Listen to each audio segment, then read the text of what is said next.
Bone. I will be your facilitator today. I'm the Begin Farming and Land Access Educator at OFA.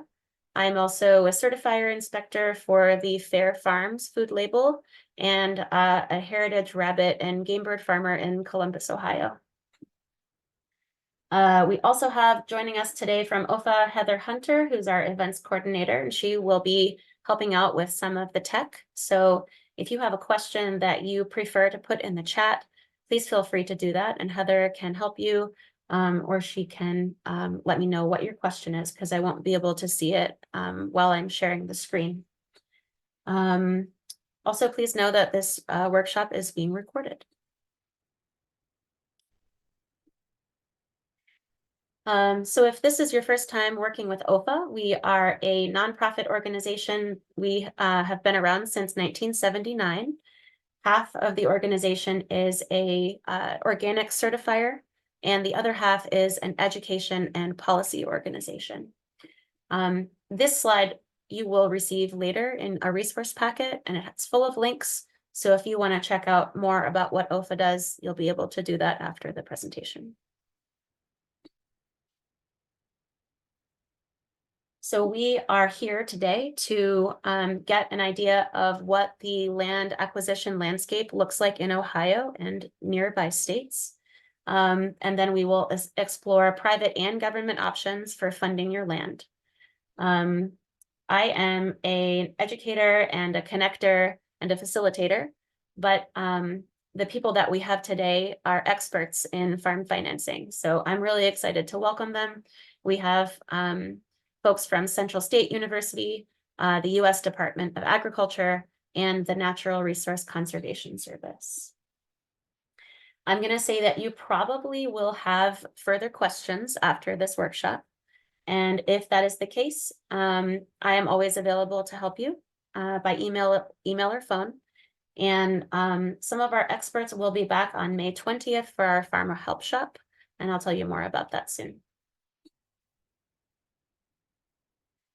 All right. So first I want to give an idea of what the land access scene looks like and why in Ohio. And this can be extrapolated to other states too, but specifically this is about Ohio. So first of all, we have very high quality farmland in Ohio compared with other regions. We have good soil. We have less erosion than some other parts of the country. And a lot of our farmland is flat and it's fully cleared. So this makes it attractive not only to agriculturalists, but also to people who'd like to develop it for other purposes. And I'm guessing that many of you have noticed that there are a lot of housing developments being built lately, mixed use commercial spaces, industrial sites, factories, stuff like that, right? And this, this land is in demand, and it's causing a pretty significant rise in the cost of buying farmland. That has been a trend for the last 20 years at least, and in the last 10 years in particular. So, I'll just give you an example. I talked to a farmer down by Cincinnati recently who was looking at a farm, and they were asking $34,000 an acre for that land. That generally is a price that is competitive for developers, but not necessarily farmers. As for the people who are farming now, many of the landholders that you meet are coming to the age of retirement. So they're kind of getting to 60, they're starting to plan their retirement and their end of life care, their health care, and the care of their family. And their land is their primary financial asset. So most of the financial resource they have is going to come from their land. So that means that they are often, selling either all or part of their land to the highest bidder, right? And then, on the other side, the people who are coming up and looking to begin getting into farming tend to be sort of the millennial generation and younger. We've certainly grown up in a different financial climate than the generations before us, and we tend to have, less access to financial resources and assets than the previous generation. So this kind of creates a gap, right, where land prices are high.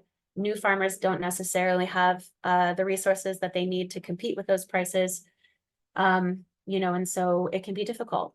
With the goal of the workshop and all of the land access programming that we do at OFA is to find creative ways to bridge the gaps between those two things and to help you get onto the land that you need. Are there any questions about this before I go on?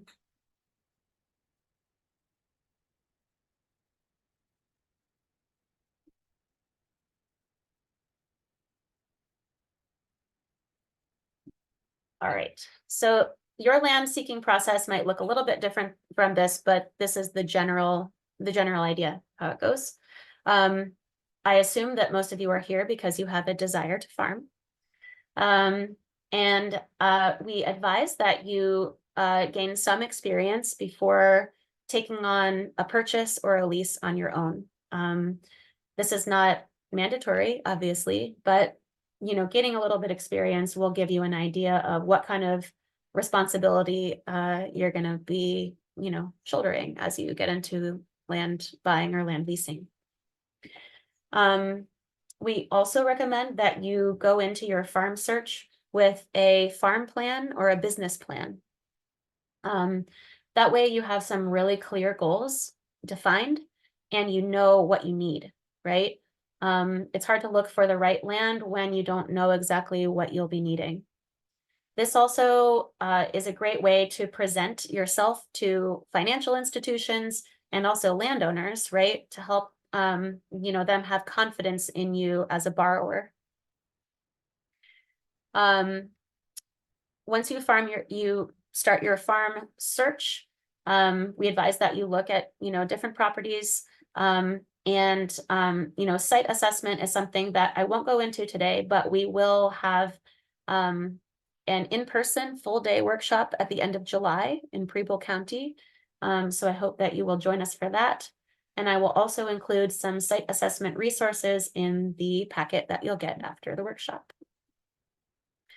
We also want to, help you guys get access to secure tenure. So tenure is the way that you hold your land, whether you're leasing or you're owning or you have some other arrangement, right? Whatever particulars of that you have. And we want it to be a arrangement that is safe for you from a financial perspective, from a lifestyle perspective. We want you to have the right elements. And then of course, you're going to transition from off the farm to on the farm. Way easier said than done, but hopefully once you've made that transition, then you can experience the success that you've been dreaming about. All right, so there are two very basic forms of land tenure, or the way that we hold land. One of them is ownership, right? That means that, you've taken on you've got the deed to the property and you are responsible for upholding the local laws, right? That govern the property. And then of course, when you are a tenant, your job is to uphold the terms of the lease agreement that you have. There are some other ways that you can hold land. Some are less formal, some are more formal, some are cooperative, etc. Yeah, there are two most common ways. Are there any questions about this before I go on?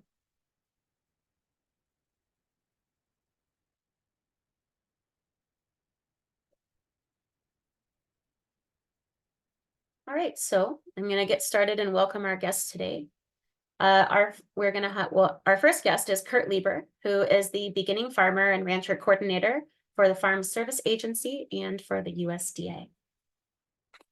Welcome, Kurt.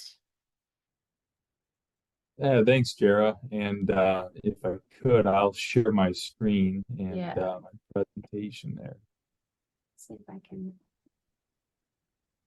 I think I need to make you a co-host. You do Oh, that. okay. Well, while you're doing that, just a Mhm. brief introduction. Yeah, thanks for having me here. My name's Kurt Leber. I'm with the USDA's Farm Service Agency. Um, my background with the agency, my current title is district director. My background with the agency is I started with farm loan programs. So started as a farm loan officer, was a farm loan manager in Norwalk, Ohio, which is Huron County, north central Ohio. Um, unique location where we're at there because um, we have a wide cross section of agriculture in our area, in our district that we covered.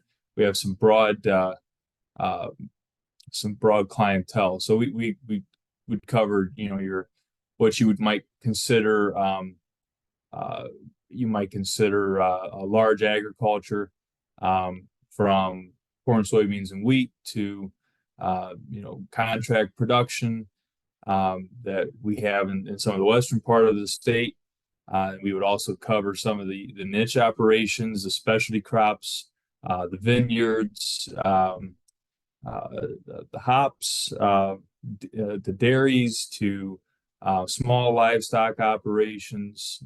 So we covered quite a bit of it. Got into some of the urban markets and with Lorain, Medina, Cuyahoga counties that we covered. So so I had some good exposure to a lot of different types of agriculture.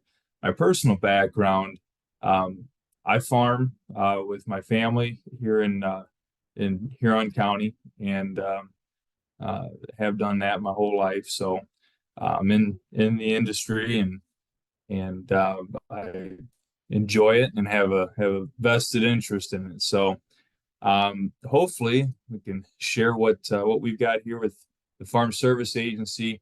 The Beginning Farmer Rancher Coordinator is one of my collateral duties. So it's something that I do along with a host of three others. And Mary is on, and she's going to present for NRCS here a little later. But I also have an RMA representative in Jessica Hyen and a rural development representative in Chester Folk on our team. So with that, I'll just jump right into our presentation. Jared, thumbs up if you can see my screen. Perfect. Thank you. All right. Jared went over some great pointers there too when it comes to land ownership. She brushed on them, but a lot of really important stuff when it comes to approaching getting credit. So I'm going to talk about USDA in particular, our programs, but I will spend a little bit more time on our beginning farmer financing and things of that. So who is a beginning farmer or rancher?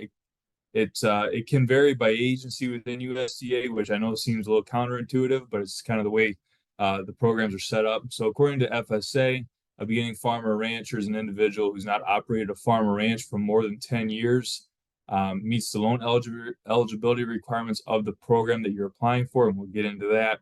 And if it's a farm ownership loan, we're getting into the down payment program. You don't own a farm that's greater than 30% of the average farm size for your county. And that information is available at your local farm service agency. We also have socially disadvantaged or historically underserved producers that are eligible for some of these programs. And these programs are available to everybody. We don't have, with the exception of the down payment program, we don't have specific programs just for certain demographics, but we do have certain pots of funds, pools of funds to make sure that we do have equitable access to funds throughout the year. So that it's not just it's all used up before maybe somebody needs it at the end of the year. Funding's not been an issue for our programs the last 5 or 6 years. Congress has been very generous with what we have to work with, so it's been good from that front. But we do have targeted funding that stays in certain pools until the end of the fiscal year, which our end of the fiscal year is September 30th. But historically disadvantaged or historically underserved is defined by law.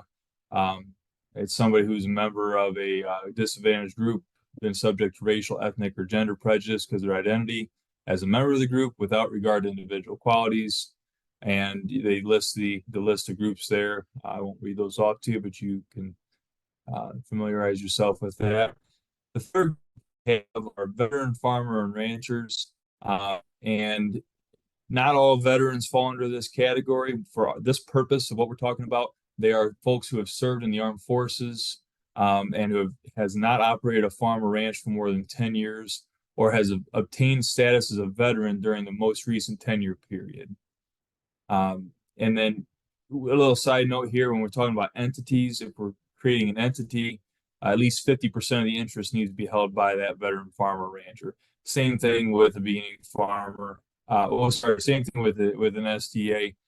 Beginning farmer, everybody has to qualify for a beginning farmer. If it's like a father and son deal, the son can't qualify the entity as beginning farmer because the father's there. So for our purposes, for most of our programs, I should say that for the loan programs. So real quick, get started with USDA. You're connecting right now with your beginning farmer rancher coordinator in Ohio. You want to get into your local USDA service center. I'm going to say this a few times today, but farmers.gov is your friend. Get on farmers.gov if you haven't already. Check that website out. It's one of the better things that we have. It's one of the better things we've done in the 15 years I've been with the agency. As far as resources availability, self-guided information that you can gather. You can apply for loans online. You can look all the information you have, find your contact information, find your local service center. All that stuff's on there. So farmers.gov is where you want to be. But your local folks are really the heartbeat of getting you started with USDA. They are going to be able to get you farmer track numbers. They're going to let you know what programs you might be interested in, depending on what you're looking at with this farm plan that Jared talked about getting set up. So FSA individually, we have a variety of different types of programs that we offer. We have two main categories we split these up into. The first is farm programs. And our farm programs are our farm bill programs. They are whatever you want to call the entitlement funds or entitlement programs, whatever you want to call them, but disaster assistance. So our well, without getting into all the acronyms, we have a lot of programs like the dairy marketing program. We have a few livestock programs that are triggered when we have disasters in an area. It triggers eligibility. We have conservation programs. We partner with NRCS with a lot of those. Put in grass waterways, filter strips, tree lines, things of that nature. Pollinator areas. We have safety net programs. We have one of interest is the non-insurable crop assistance program, and that's for specialty crops that don't fall under the National Crop Insurance ledger there. So, any type of it's got to be exposed to the elements. It's got to be, outside. It can't be grown in a greenhouse or something like that. It's got to be in an uncontrolled environment to be eligible for NAP coverage. But trees, that would fall under TAP, which is basically a tree version of NAP. But vegetables, anything like that. And then that also kind of falls under the risk management side of that. So your local office can help you with a lot of that stuff, figuring that out, sorting through which programs are available for you. Keep in mind, a lot of all these programs are nationwide programs. When USDA writes programs, they write them nationwide. So there's a lot of things that are available that maybe aren't applicable. For instance, we've got peanut programs or cotton programs, crops that aren't grown in our area. They're there. You'll see that if you go to farmers.gov. But what you're going to be interested in, your local folks can help you with. From the land access side, farm loans can help with that from a number of standpoints. So we have ownership loans, operating loans, microloans, and loan guarantees. Our farm ownership loans, plain speaking, can be used for buying land. They can be used for long-term improvements to land, buildings, things like that. Basically speaking, a farm ownership loan is a loan of 10 years or longer for an applicable purpose. Those farm ownership loans, they come with a 3-year experience requirement if it's a general loan. And I know that sometimes is a hang up. Understand that this is a long-term commitment. We're talking 10, 15, 20, 25, 30, 40 years even for a loan at a lower interest rate. And so this is not a short-term commitment. So just about any lender is going to ask for that type of experience one way or the other. We can substitute for those 3 years. We can substitute 1 year, whether it's a 4-year education, 4-year degree in an agriculture-related field, or mentorship program, or completion of an incubator program or something like that. If it is a microloan that is a farm ownership loan, we can get a little bit more lenient with getting into those eligibility criteria. And I talk about microloans. A microloan, we can get a farm ownership loan or an operating loan as a microloan. Microloans go up to $50,000, up to 20-year terms if it's a farm ownership loan. If it's an operating loan, which we consider operating loans, annual operating loans for seed, fertilizer, rent payments, things of that nature. Or they can be for term operating purposes, equipment, breeding livestock, things like that. Smaller improvements to the real estate can all be shorter term, 7 years or less, are falling under that operating loan umbrella. Our loan guarantee program is a partnership with a commercial lender. Basically, you would go to a bank or a farm credit, ag credit, work with them to do the loan process, and they're going to come, the lender is going to come to FSA and ask us to back that loan for strength.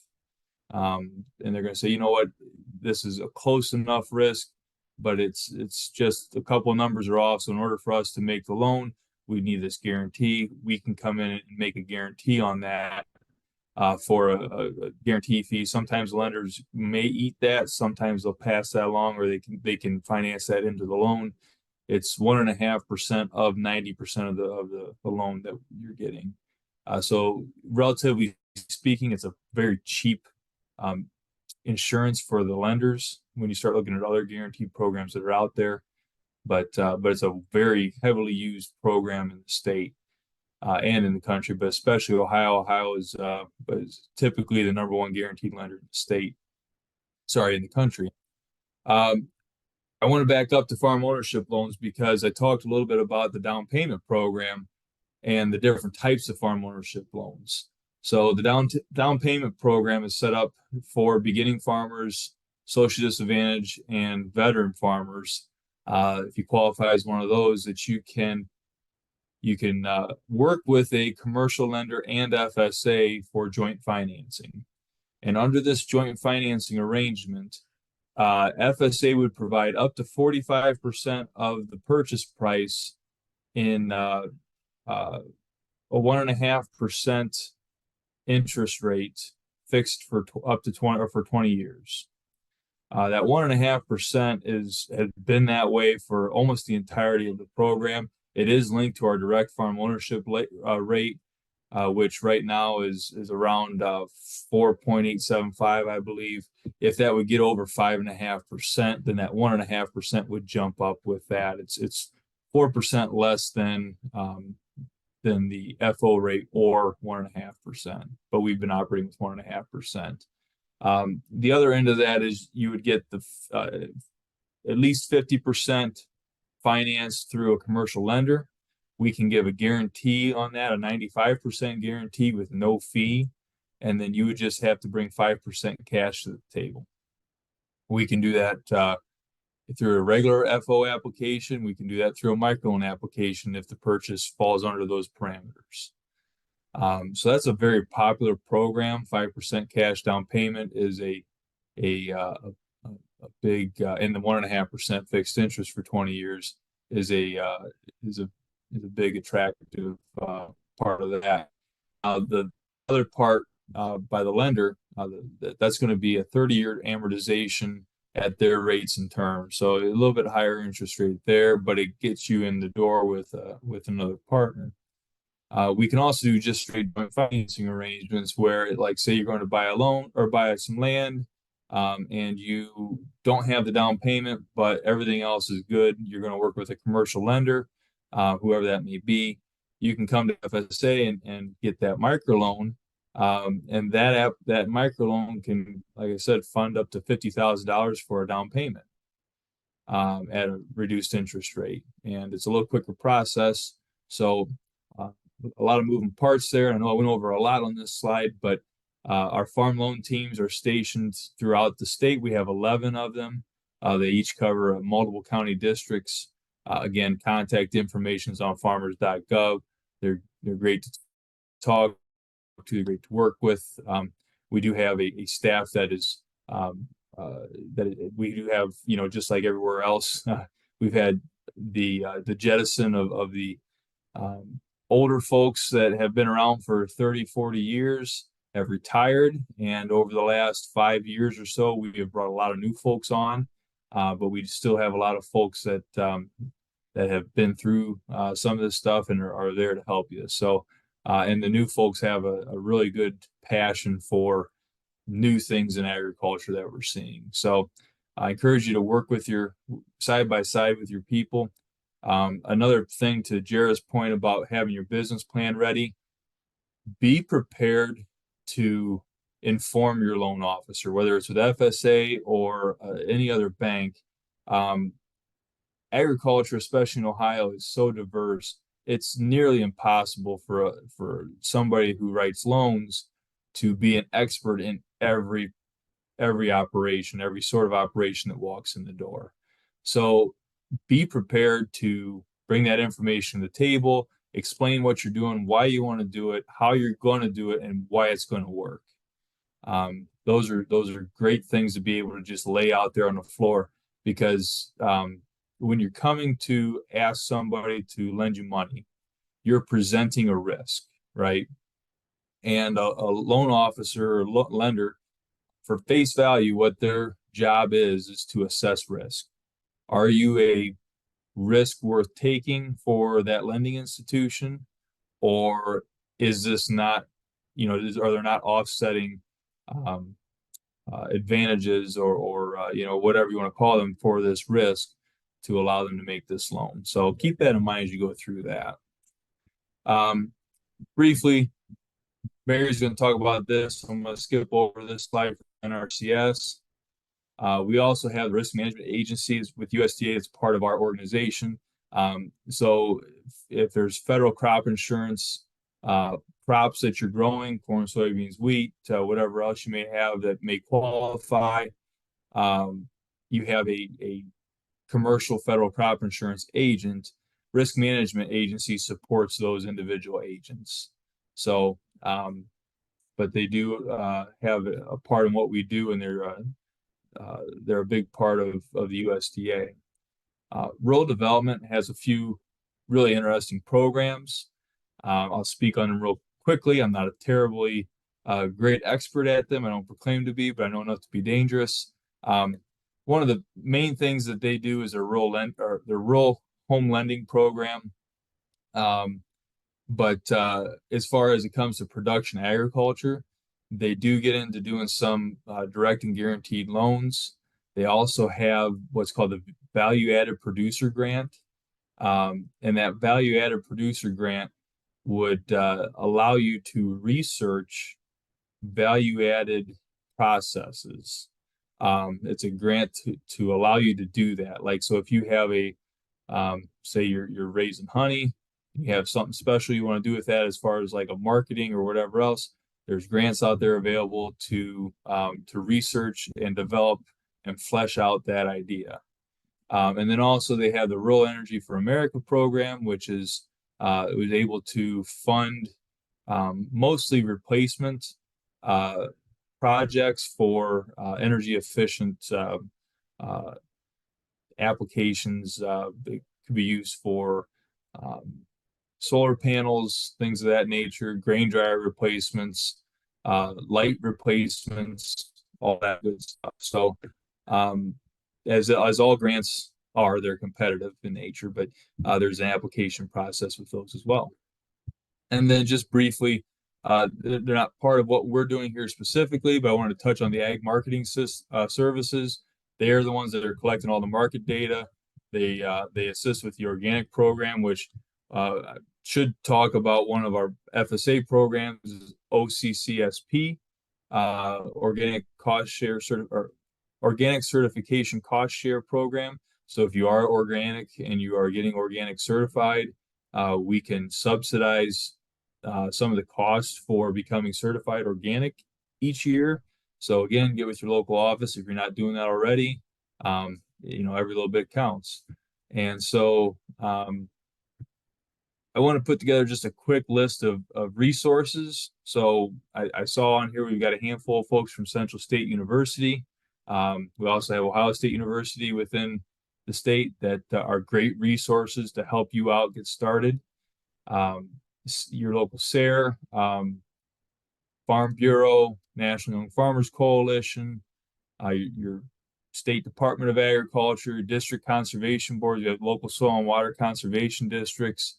Sometimes they're running programs and grants that are local to your county.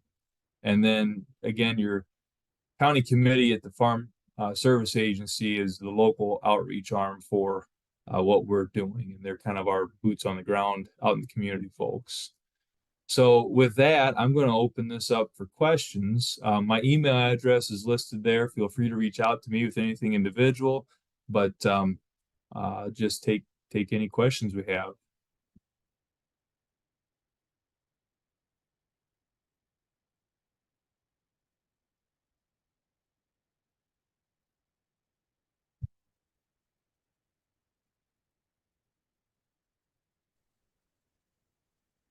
Hi, Kirk. Thank you so much for the information. So I'm in Georgia. And so like the different programs that you said, I heard you earlier say it's kind of universal. I just want to be clear with that your programs, even though you're in Ohio, that we will be able, like this SARE program, we'll be able to access that same information in Georgia. Yeah, and some of the resources may be specific to a certain state. Some states have more involvement and more resources for emerging producers than others do. So I mean that one's a little bit more tailored to Ohio. But as far as programs available with USDA, they're written on a national level. We can service all these programs are available, and we have what we call nationwide service. So if you wanted to do business in Darke County, Ohio, you can call up the office there and do business with them, even though you're in Georgia. So anybody can service anybody in the country for any program, regardless of where you're at. So that's I mean, maybe more if you're in Georgia and you're raising a crop that's more unique to Georgia, maybe you were better off working with folks down there, but we can certainly help you in Ohio. Thank you so much. Yeah, thank you. What other questions do we have?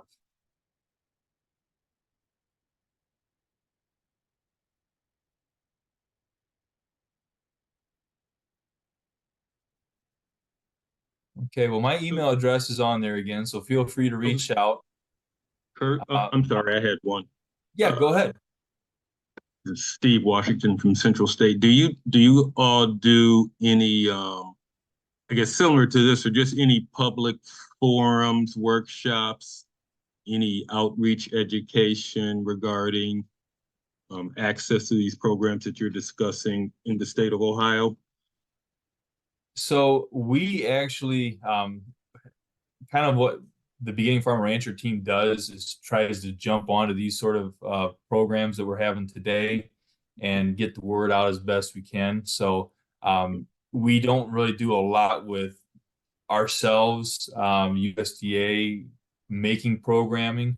We're relying on our partners, our Central States, our Ohio States, our our OFAs, you know, all these, you know, you great folks in the state that have these resources and these pools of contacts for people that we just simply don't see come in our door, we don't have access to, or may not even know that are there. So we don't do anything where it's like, okay, USDA is sponsoring it or we're hosting it, but we're trying to jump on as much stuff as we can to get the word out there. Okay, great. I'll follow up with you. Thanks. Great, thank you. All right, any other questions? Quick question. Charles out of Atlanta here. Can you hear me Hi, all right? Charles. Yeah, hi, Charles. How are you? Good, good. Specifically in regards to the AMS marketing services, I've noticed that it said I want to say it's a data log. Is that accurate? Uh, local market data, local food grants, Specifically organic on local program, food. and commodity procurement on that slide. Well, I'm inquiring, the reason my eye or ears perked up at the market data portion. Mhm. I'm doing like a lot of market research into online apothecaries. Do you think you'd have any insights relative to the USDA for that? So you may want to look at reaching out to our ag market service directly. And if send me an email, I'll see if I can dig up a contact for you. But like they're the ones that handle the census of agriculture. They're handling all that local information and they're compiling that and processing it and putting it into, you know, discernible media so people can understand what we're seeing and try to dissect it that way. So send me your information there, and I will see if I can look up some way for you to contact with them. Awesome, I appreciate you. Absolutely. Kurt, this is Heather from OFA. Lisa had a question from the chat. They wanted to know if there's a good place to find farmland for sale that's zoned agricultural, or find properties that have conservation easements, like a land listing website that might give that information. Yeah, that's a great question.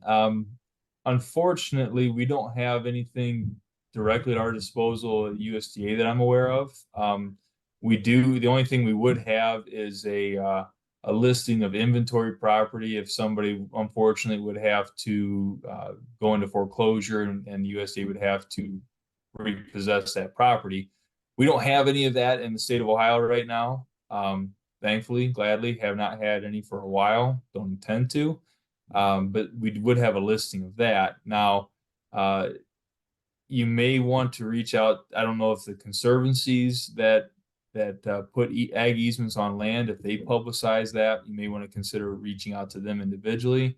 Your local auditor's office, easements are public information if they are attached to the land. So it may take some work and some research, but those ag easements are public information once they're, maybe not all the information of the easement is public, but there's going to be some sort of recording on it, and some sort of filing. And then finally, as far as finding listings of land, your realtors are going to be a valuable asset as well. Tell them what you're looking for, where you're looking for it, what you're looking for a purpose. And even if it's not listed, sometimes they're having preliminary conversations with folks. And if they can make a pairing up, I mean, that works out for everybody.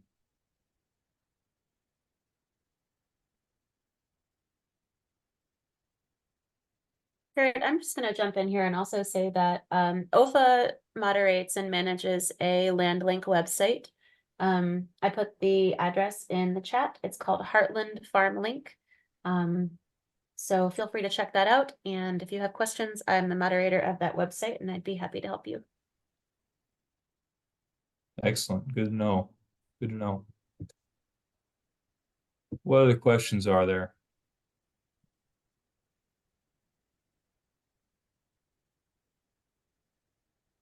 Okay. Well, again, yeah, somebody's got their hand up. Lisa. I'll just unmute this time. So I think I've talked to a couple folks. Some programs are only available for an individual, not necessarily a business organization or land trust held land. I've heard some folks that were under land trust had some problems accessing different funding opportunities. Can you tell me anything about that? So our programs are designed for for-profit entities, right? And when these things are there's two sources of funding. There's the annual budget, and which is the farm loan programs, which is statutory funding, and that's codified into law. And then there are farm bill fundings, which we call Commodity Credit Corporation fundings, and obviously that's codified through the farm bill every 4 to 5, 6 years. And so understanding the source of the funding helps understand the reason why these programs are designed for for-profit funding. A lot of these programs are either subsidized heavily or funded entirely with tax dollars. And so a lot of the interest when they're putting these farm bills together is on the economic side of it and supporting the workings of the economy. And a lot of the limitations are on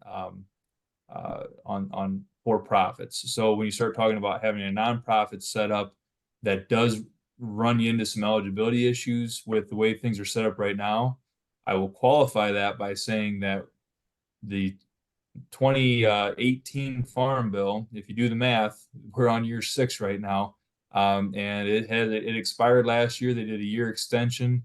They're currently in design of that, debate of that, whatever that may be. I'd encourage you, if you haven't and you have ideas, you have feedback, you want to reach out to your local congressman to give whatever feedback you have about involvement and eligibility with our programs. That would certainly be your prerogative, and I would encourage it. And then we have no idea what eligibility may change with the next farm bill when it comes out in the next, I don't know, 12 to 18 months, something in that time frame, maybe sooner. But yeah, Lisa. So just to clarify, a land trust is not necessarily a non-profit organization. It's just a way to hold the land indefinitely. Right. But so they treat it like a nonprofit then? No, not necessarily. So a land, like a trust, we work with trusts, and we do have trusts now. Typically, in order to receive a payment, the trust will have to have a unique EIN, a tax ID number. So that may be where we see some issues with eligibility, because we can only have one payee in the system tied to one number. So if we have an individual in the system and they're trying to use their social security number as an EIN for a trust, which we do see that quite a bit, we run into some issues with that. An EIN is very easy to get. I understand there's maybe some legal logistics as to why it's advantageous to do one thing over the other.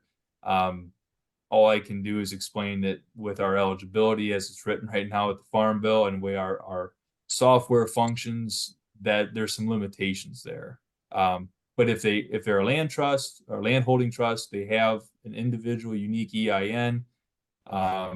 Typically, we see that quite a bit, actually. So.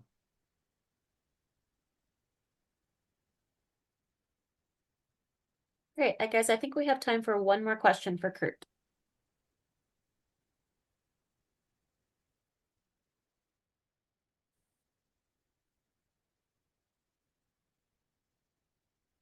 All right. Well, hey, like I said, my email address is there. Feel free to reach out. Thanks for having me today. And, you got a great slate of speakers coming up there, so I will yield the rest of my time. So thanks for having me. Kurt, thank you so much. That was awesome. Appreciate you. Our next guest is Stephen Washington from Central State University's Extension Program in Northeast Ohio, and he is in the Community and Economic Development Department. So welcome, Steve. Thank you so much for being here today. Thank you for having, oh, I thought I was muted. So good afternoon, everyone, and thank you for having me. We're pleased to be here. Again, my name is Steve Washington. I'm an extension educator for community and economic development for Central State University, for Northeast Ohio specifically. I'm covering the Northeast part of the state, and we also have community and economic development educators in other parts of the state. And I believe my colleagues, Ambrose Moses and Eric Smith, are joining me as well.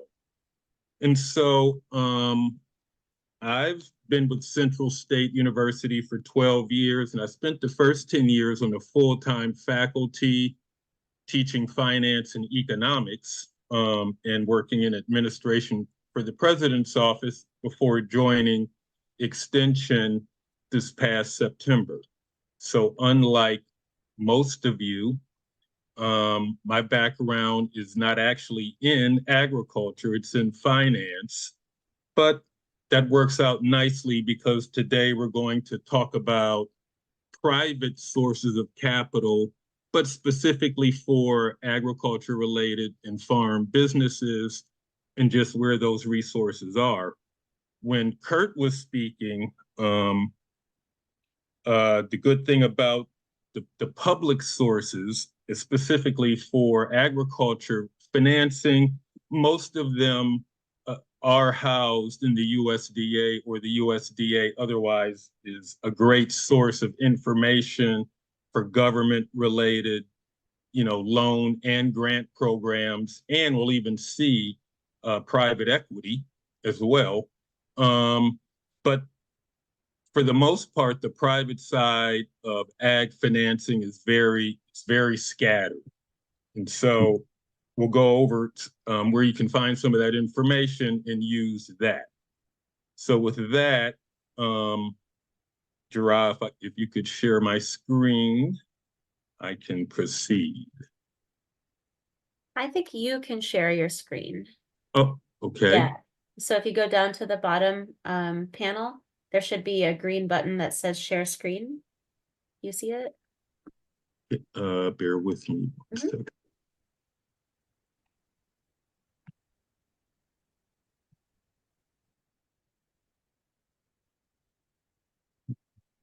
Okay. Great, thank you.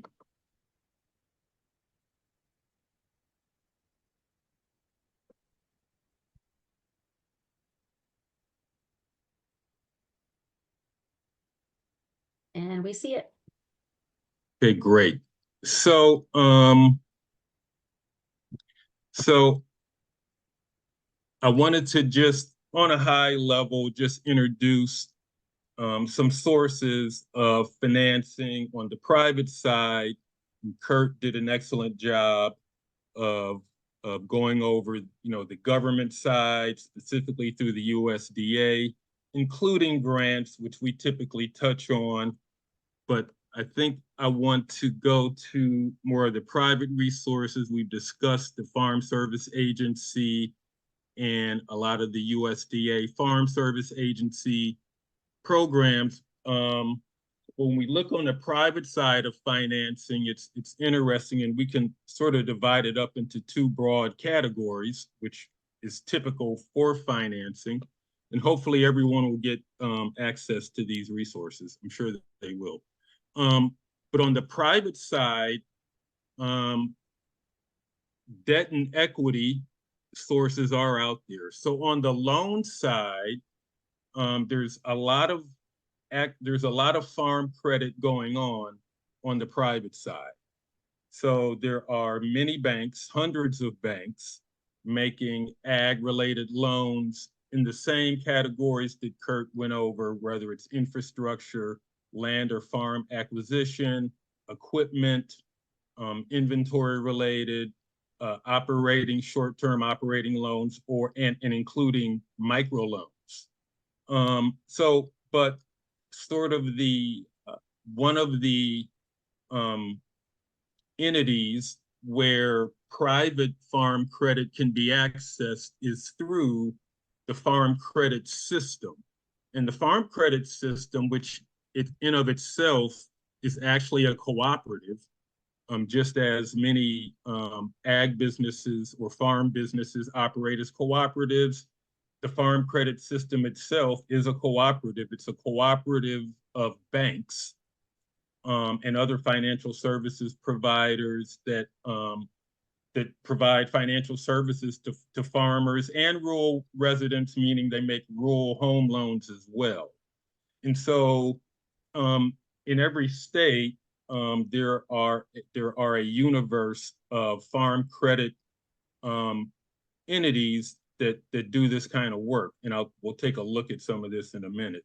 But what the other thing that's interesting about the farm credit system is that not only do they make loans, but you can actually invest in the farm credit system in their banks, in their facilities. The farm credit system issues bonds. Individuals and investors can invest in those bonds, which provide the capital that the member banks then lend out. And so as those loans are profitable, those profits are redistributed back into the credit system's pool to be lent out, or distributed to investors as dividends or otherwise interest payments. So I think it's interesting. I would invite you, and we'll look at it, but there's an opportunity on both sides of the capital provision relationship there. And so, and I'll take you to some of these sites in a minute. So Kurt touched on many of the loan programs, which is, grant programs that the USDA does offer, which is neither debt or equity, but just that, grants. And there are a long list of USDA grants out there. And it was interesting that he just talked about the value-added producer grant. I just assisted one of our clients in applying for one of those, which was due this last cycle, April 11th. And those are excellent grants if you have a product that you can create from grown produce. It's not to grow the produce, but it's to create products from it. And he's right. You can apply for a $75,000 grant just for planning, to create your plan, your feasibility, your plan to create your product, and then move on to the working capital grants, which are up to $250,000. And so you can essentially acquire the funds to plan and launch a brand new product with neither debt or equity. And so I think it's an excellent way to extend your business. And so we can take a look at that site. And that's some information about that, but I'll go back to that. Kurt did talk about that. Then just for your edification, of course, most states also at the state level will have grants and other finance facilities. In Ohio, the Ohio Department of Agriculture has some grant programs. One of the more popular ones currently, and I think the round for these may be over actually, or maybe they're current, but the Resilient Food Systems Infrastructure Grant has been a really nice grant that the ODA has out there. And you can see that whether you're looking at equipment or other infrastructure,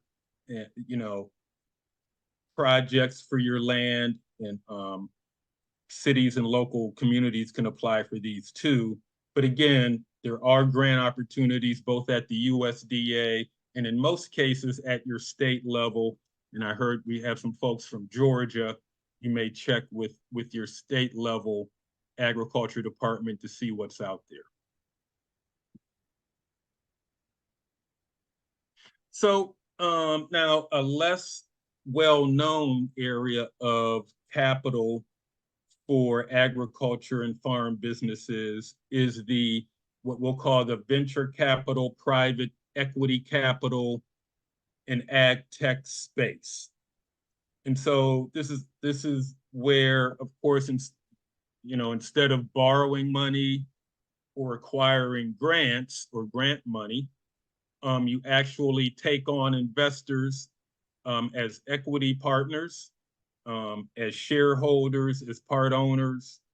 And this is a booming part of the ag capital side of the equation. There's a huge ecosystem of venture capital firms as well as venture ag accelerator programs out there, whether you're a startup or a full-blown operation. So interestingly enough, the USDA also participates in this non-traditional capital space in venture capital. So within the USDA, there is a program called the Rural Business Investment Program, where the USDA licenses rural business investment companies, which are essentially venture capital firms licensed by the USDA to specifically invest in agriculture-related businesses. And these could be ag tech businesses where they have come up with some sort of software, all the way up to a large producer if they qualify, and all sorts of verticals in between. And so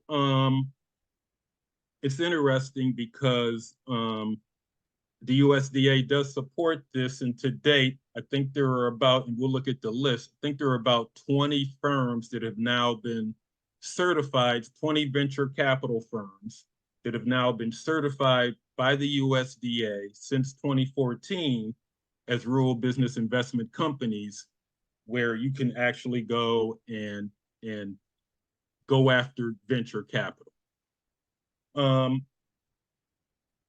Out there beyond that in the private world, there are private capital, private equity firms that do provide venture capital.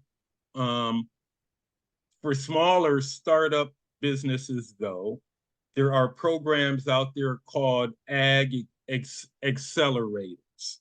Accelerators. And an accelerator is part venture capital, part networking, and part mentorship. And they're usually cohort based, where a group of startup ventures will be funded and guided for a time with the accelerator program, put in contact with industry, important people in the industry and for your field, and try to help you grow your business and scale your business and provide capital. And there are a number of ag accelerators out there, and we'll take a look at that. Is I think I have this set up. So you'll be able to get my contact information with this presentation for any further follow-up. So let me bear with me 1 second.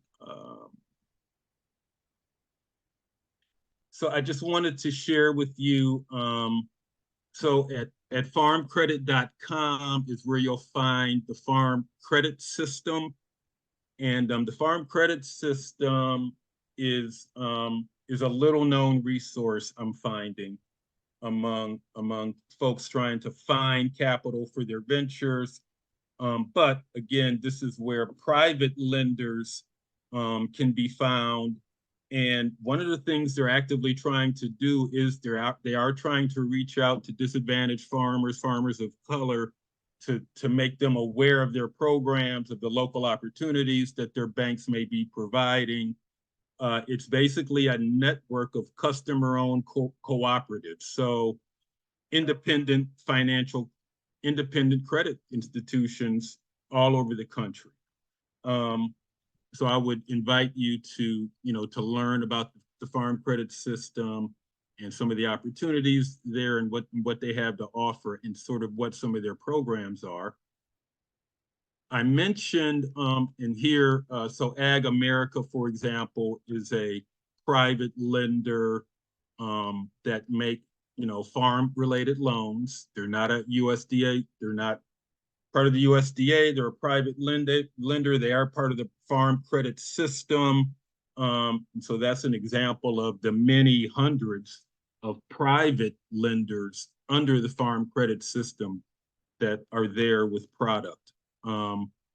I mentioned, and this is an interesting aside, just the fact that you actually can invest in the farm credit system yourself. They have what's called the Farm Credit Funding Corporation that actually issues bonds, pretty high rated bonds, double A rate, not triple A, double A rated bonds that are paying nice interest, but these bonds, end up that becomes the capital that goes into these facilities that get lent out. So if you're interested in investing in agriculture indirectly, this is a way to do it. I thought that was interesting. So we talked about venture capital and that sort of thing. Here is an example of a venture capital firm focused on agriculture. They're called Rural Works. They're actually certified by the USDA as a rural business investment company. And this is a venture capital firm that specifically invests in rural businesses. And so they all have criteria in terms of what specifically they will invest in and where. But all of these firms are out there looking for partnerships, looking to, invest capital as owners, not to lend money, but actually equity capital in ag businesses.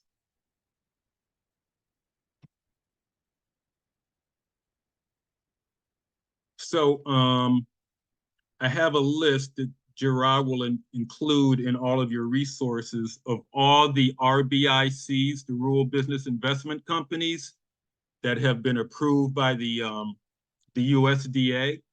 And these are all venture capital firms that have been certified by the USDA since 2014 when the program started, all of which are looking to provide fairly large amounts, millions of dollars of capital into the ag area. And so the most recent one was actually Rural Works, the one we just looked at, which was certified in 2022, and they've raised $100 million towards what they want to do.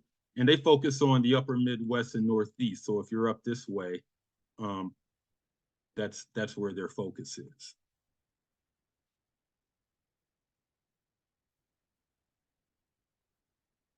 Nope, don't do that to me. Whoops. Oh, there I am.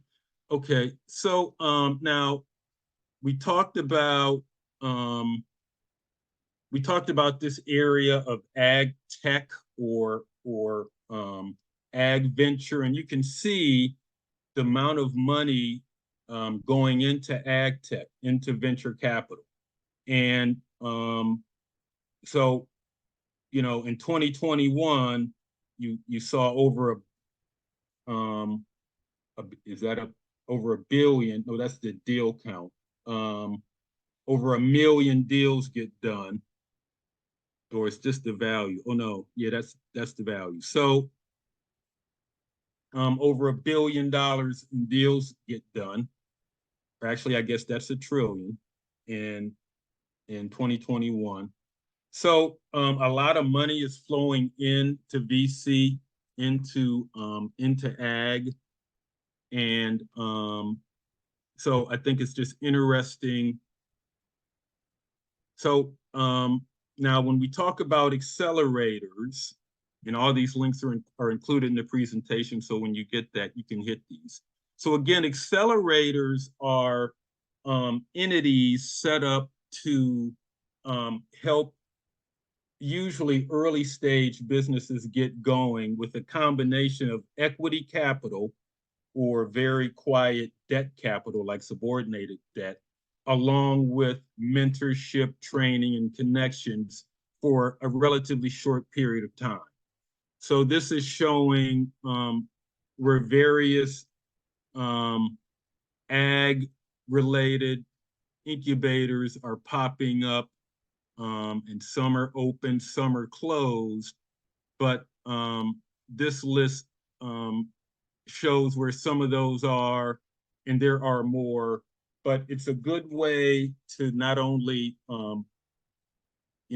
get capital when you may not qualify for debt yet, while also networking within the industry and picking up contacts and that sort of thing.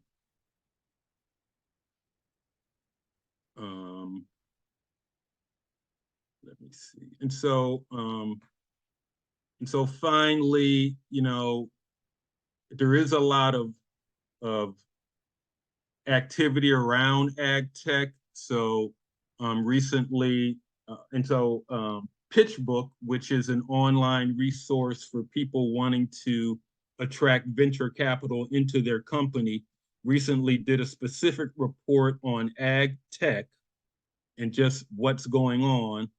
And so this is a good way to sort of get some insight as to where investments are going, what the dollars look like, and how they look at the industry, whether it's ag, biotech, indoor farming, animal ag, precision ag, agri-finance, and e-commerce. All of these areas are attracting capital and a lot of it. And so they do track VC activity specifically into the ag sector.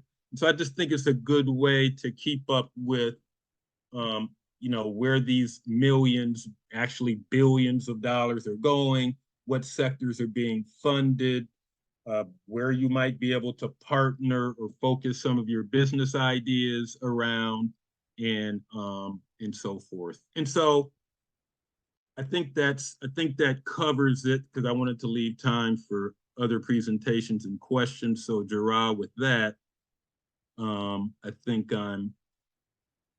we're complete and open for questions.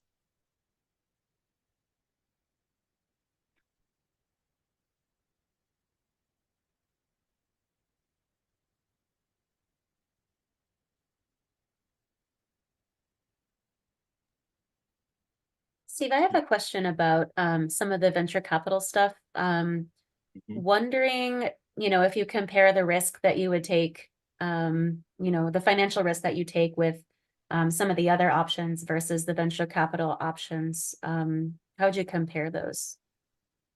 So on the risk scale of investments, venture capital would be considered riskier than debt capital. So for the investors, yeah, they're taking more risk. Of course, the way the venture capital private equity sector works is that they tend to want to throw a lot of darts at the board, knowing that most of them probably won't make it, but those home runs tend to make up for all of it. So they know they're taking risk, which is why it's an opportunity, because a lot of times they'll take risks that a bank or a more formal lending institution will not or cannot, especially if you're still early in what you're doing, and haven't built out a lot of operating history.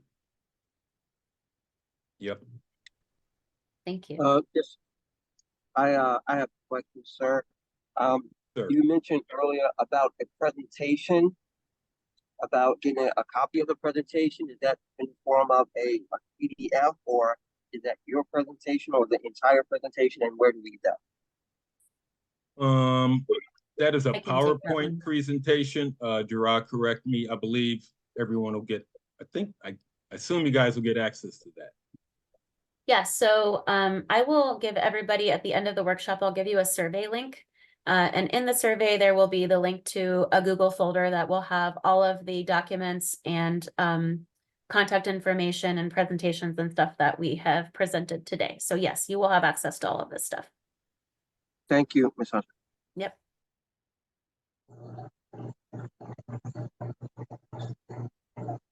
Hello, Steve. This is Ambrose. I have a quick Hey, question. Ambrose.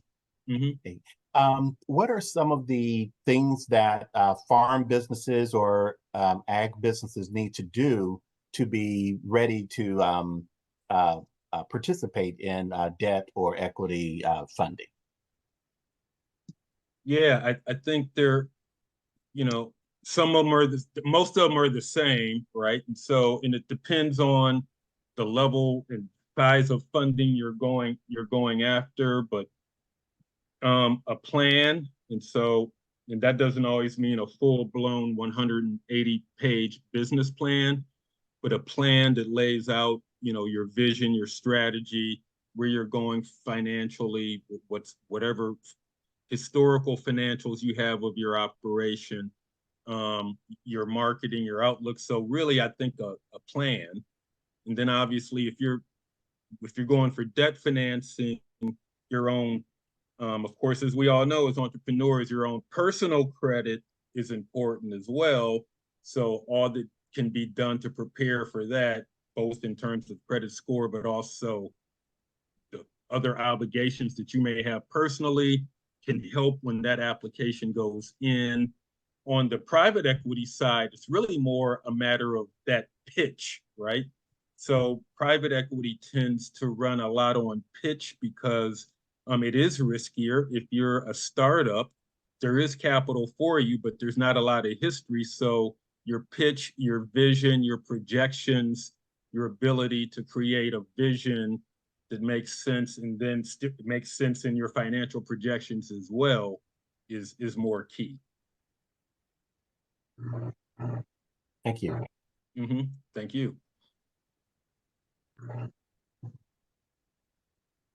I think we have time for one more question.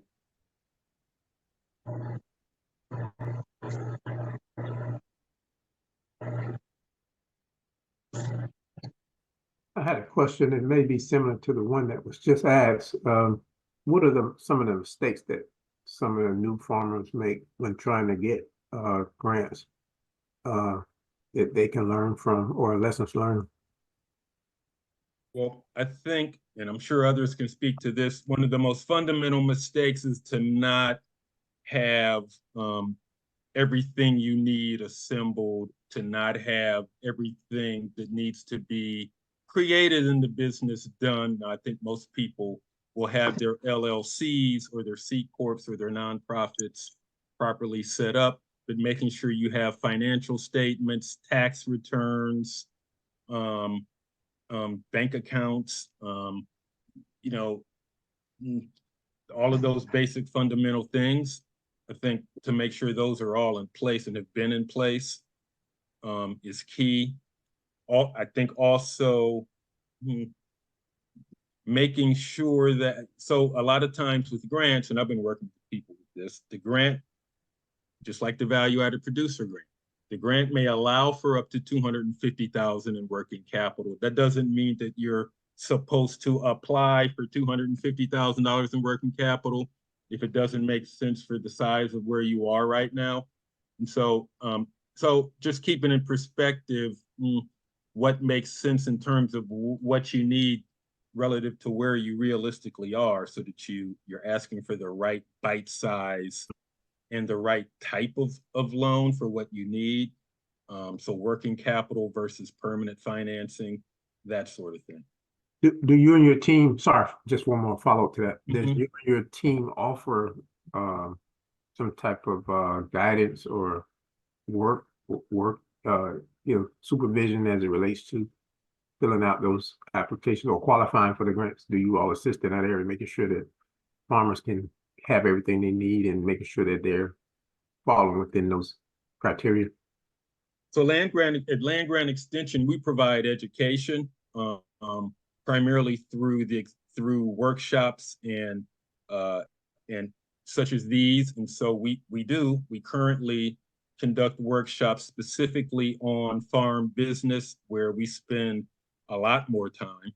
through at least anywhere from 6 to even more than that modules going through this type of material. So if you're interested in that, do contact me or Ambrose Moses or Eric Smith, who are on the line, but you'll have my contact information and we can set that up.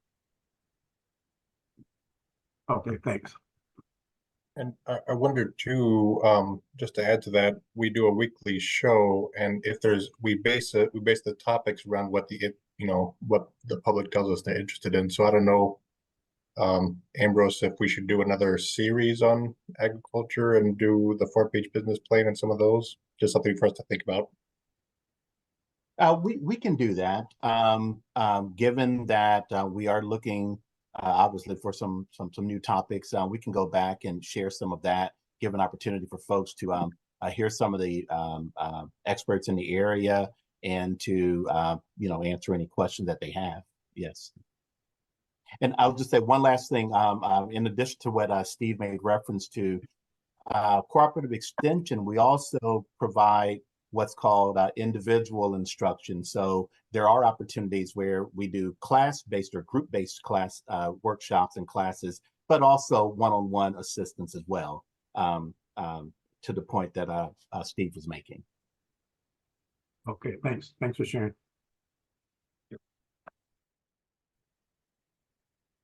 Thank you guys for that. I have learned so much from this presentation. I really appreciate it. And for the sake of time, I would like to move on to our next presenter, Mary Griffith. She is a natural conservationist from the NRCS.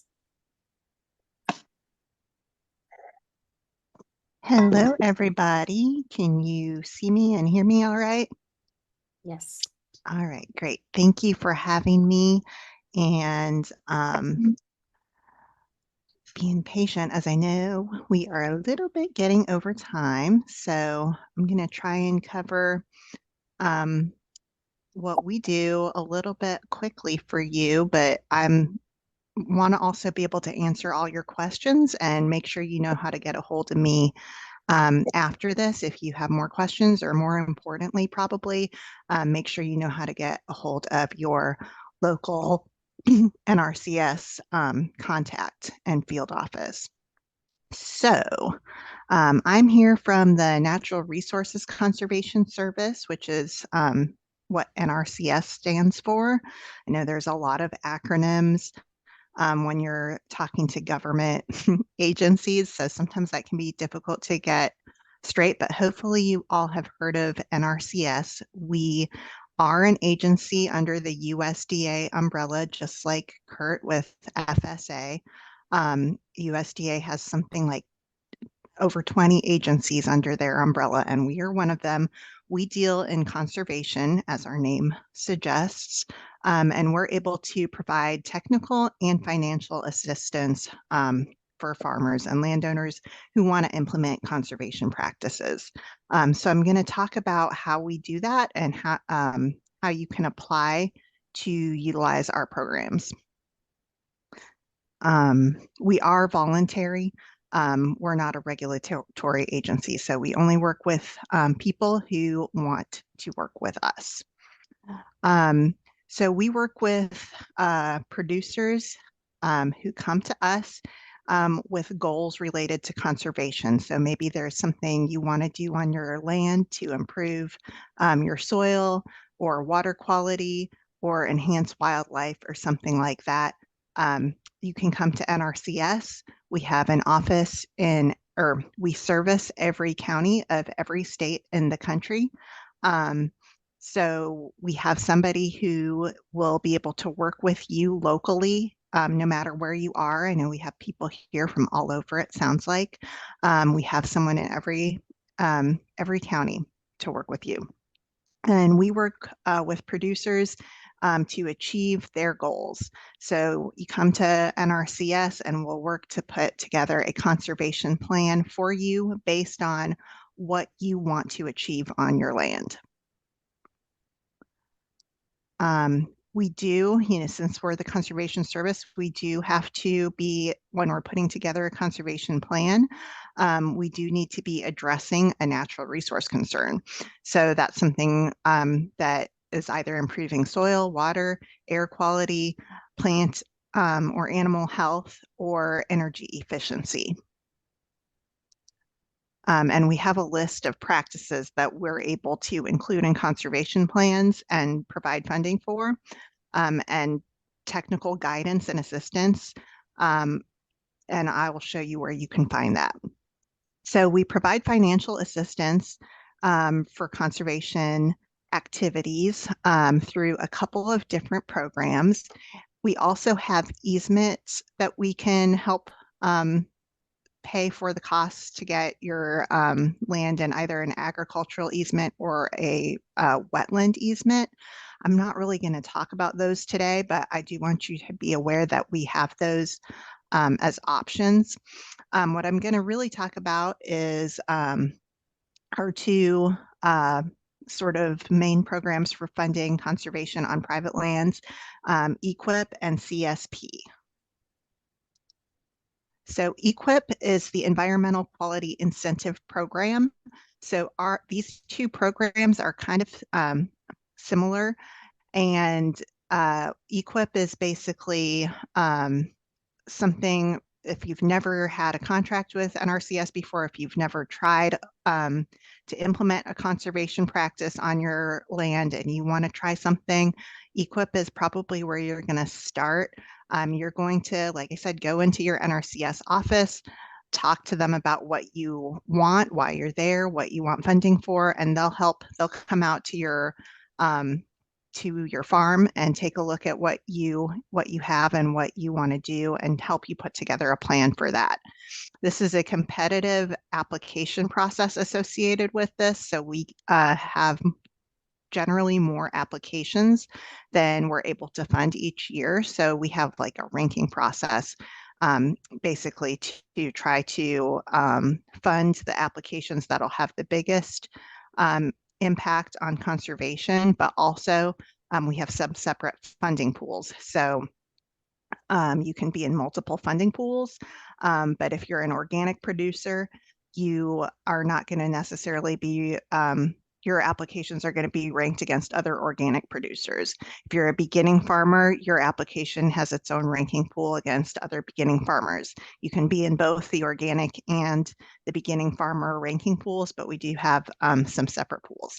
But this is a application process. After you get your conservation plan together, we apply basically for you to get funding. And what we are able to do if you get the funding is pay, typically we pay 70% of the cost of the projects that you want to do. But for beginning farmers, we can pay a little bit more than that. And we have some other categories where we have some higher payment rates too.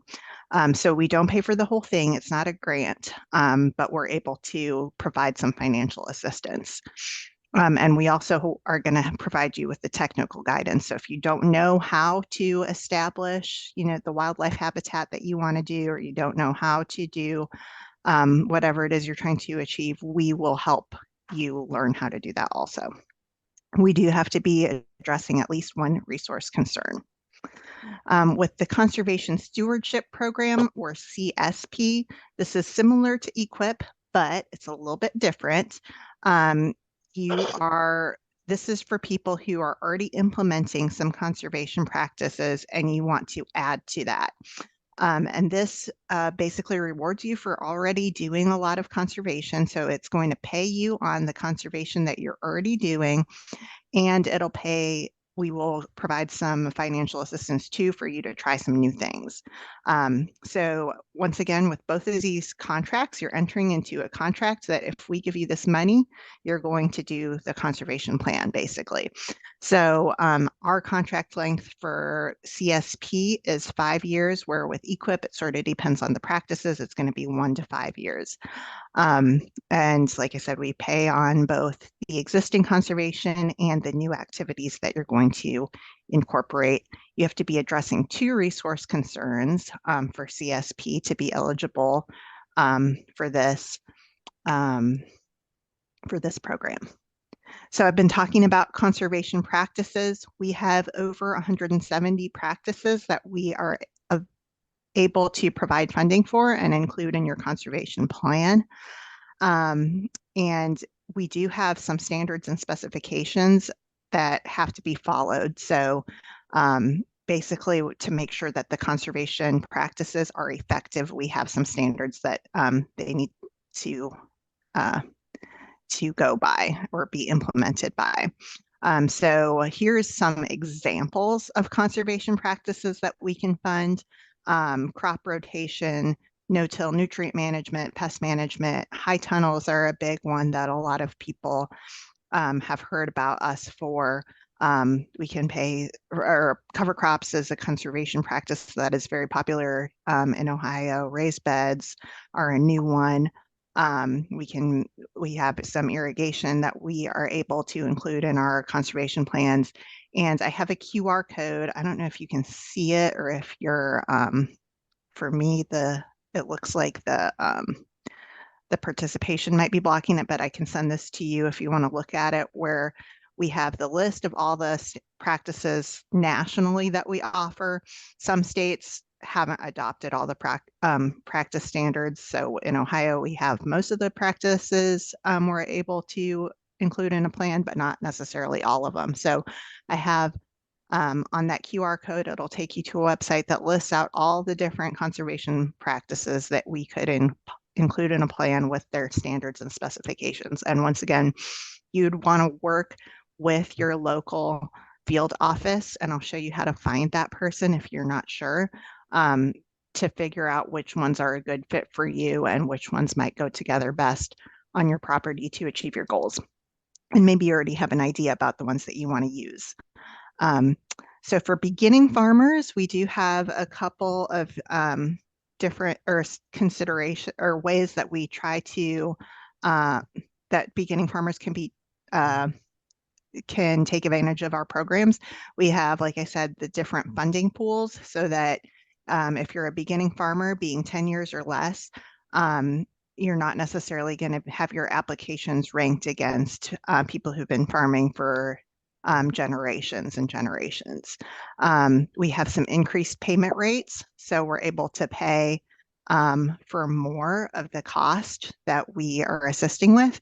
And we have an advanced payment option, which typically for our contracts for EQIP and CSP, we're going to make our payment to you. We're paying for some of that cost. We're going to make that payment after the practice has been implemented, because we have to certify that it's been done before we can make the payment. For beginning farmers, we're able to pay some of that cost up front so that you have that money from us to help you pay in the beginning for the practice instead of waiting till the end.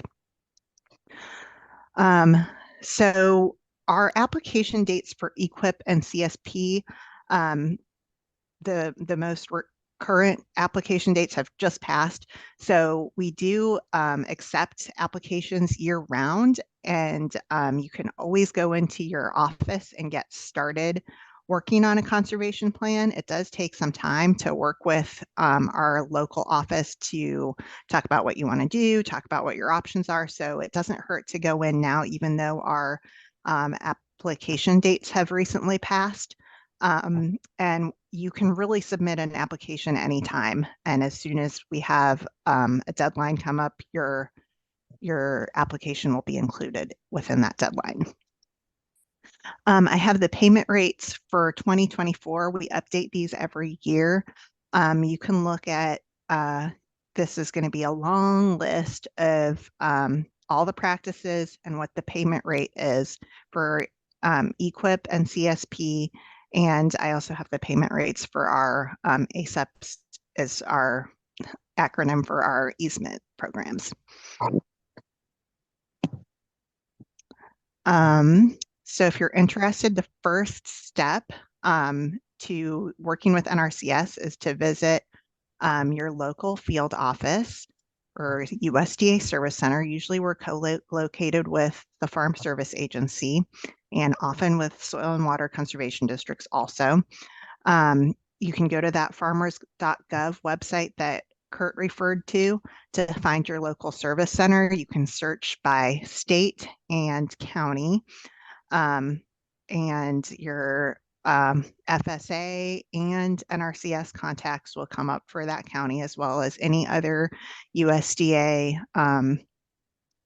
agencies that service that county. And this is my contact information if you have questions in the future. And I think that's all. I kind of cut out a couple slides when I realized we were going a little over so that I would have more time for questions if you have any questions.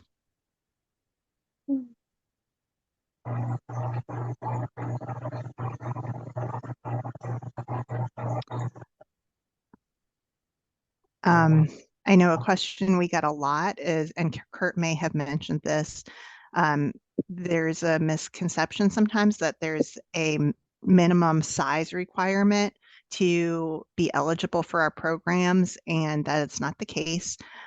We can work with a farm that is less than an acre.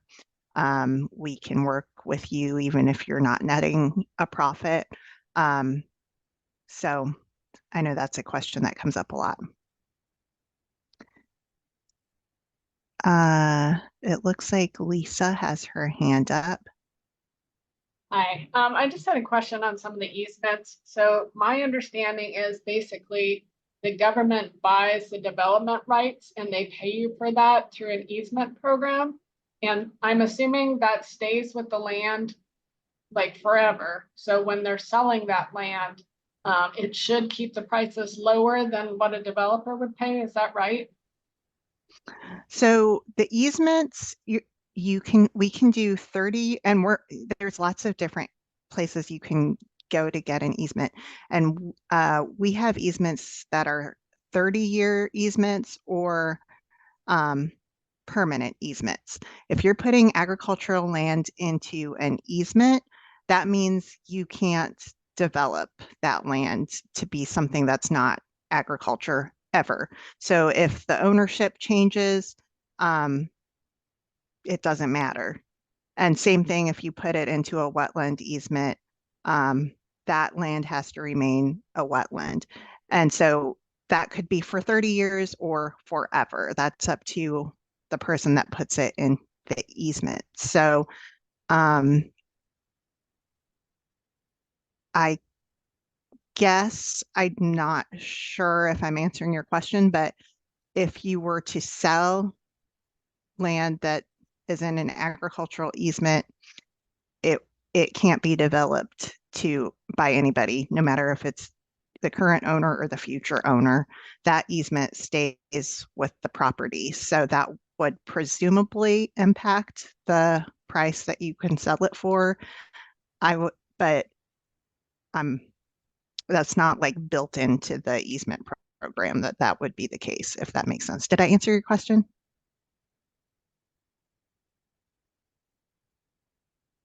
So this easements would be for somebody who believes firmly that, maybe this land has been in agriculture for decades and generations, and you want to make sure that it remains in agriculture, or this land is a wetland, beautiful ecosystem that you don't ever want to see developed. Is there like a listing of what land is in easements? I think we answered that earlier. There's like an auditor's office, is that right? Okay. You can contact the auditor, and we do have a list of like different agencies or different land trusts that work with easements, because typically if you're going to work with us to get an easement, you're also going to be working with the land trust, and I can send that information to JIRA to share with everybody here. But Yeah, I'm not aware of like a easement database. I can double check though. I might be wrong about that. I can ask our easement staff if they have something that would list Thank you. that. Yeah, Mary, I'm not aware of like a one place where you can go to find out all of the easements, but there is the Coalition of Ohio Land Trusts, and their link is in the chat. I will also provide it in the resources, but they were a great place to call because they cover all of Ohio, and you can kind of you know, let them know where you are and what you need, and they can direct you to the right spot.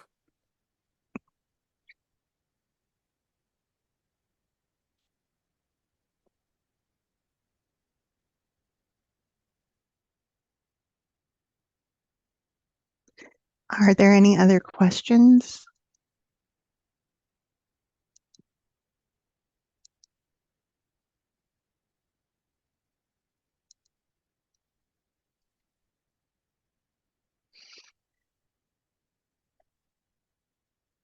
Well, I want to thank you for inviting me and for listening, and encourage you to reach out to your local field office or to follow up with me if you have questions. I know that I kind of blew through that information pretty quickly, so I'm happy to answer any questions later or anytime.